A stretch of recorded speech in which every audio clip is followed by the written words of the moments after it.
let's do a vodka. The best decision I've ever made in my life. There was no barrels for sale. Everybody loves the story.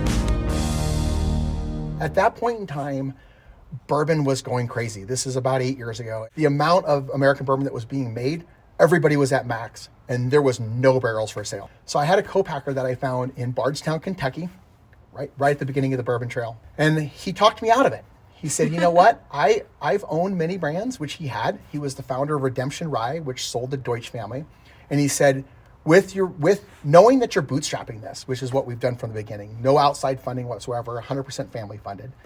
He goes, go with a market that is much larger than the bourbon market. At the time, the whiskey American market was about 7 or 8% of the overall liquor business. He goes, what I would do, and I highly recommend, and we can help you with, is let's do a vodka. Let's do Hall of Fame vodka out of the gate. Let's find you a recipe. Let's find you some distinction. But let's look at the 36% of the liquor market, which is who drinks vodka. We look at the pie. And at this point in time, the vodka pie is giant.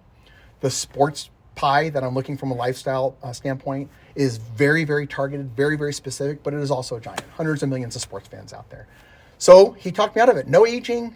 I can have as much production as I wanted. I can shrink if I need to shrink. I can grow if I need to grow. And the demand's not going to stop me from having to age, having to barrelize, having to invest hundreds of $1,000s just to have barrels sitting. The best decision I've ever made in my life was listening to somebody who had already done it, already been successful, and had given me that great guidance.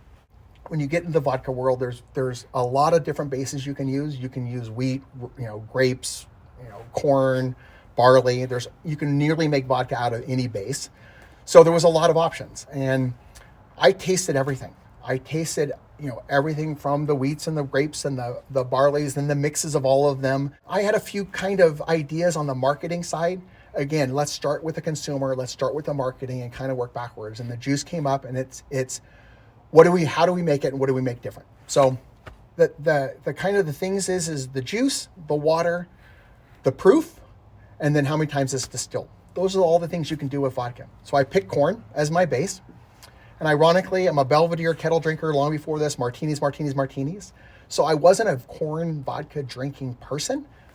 However, the way I wanted to make my recipe, corn was the answer. And the reason is I wanted to make it an overproof. So in the bourbon world, barrel strength, rum, it's sailor strength. I mean, there's a lot of overproofs that are out there. There wasn't a lot of overproofs in the vodka world. I thought overproof would be a great place to have a story that's different. So corn as my base, overproof, which I made at 90 proof.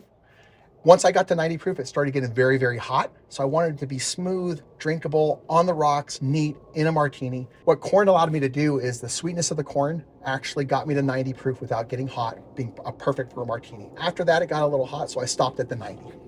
But it was vodka. Because of the market size, I can still differentiate myself with the recipe. The distance around the baseball bases, also 90 feet, so that didn't hurt any. Again, separation, marketing, everybody loves the story.